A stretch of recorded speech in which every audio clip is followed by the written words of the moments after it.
Hi guys, in front of me is REALME GT NEO 3T, and let me show you how to add a fingerprint to this device.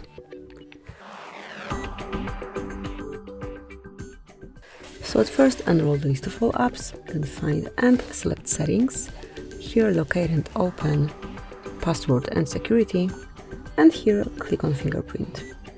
Now tap on continue to activate it, but at first you have to set some backup pattern, pin code or the password.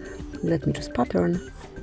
Now enter the pattern that would be used instead of your fingerprint, and now let's enroll your fingerprint. So just place it on the sensor right here and keep tapping until it's fully added. So you have to lift your finger up and then place it on the sensor, and here you can observe if it's already added or not. Just a few more touches.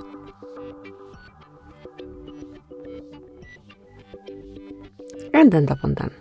As you can see, from now on you can unlock your device with this fingerprint only, or you can use the backup pattern that we set.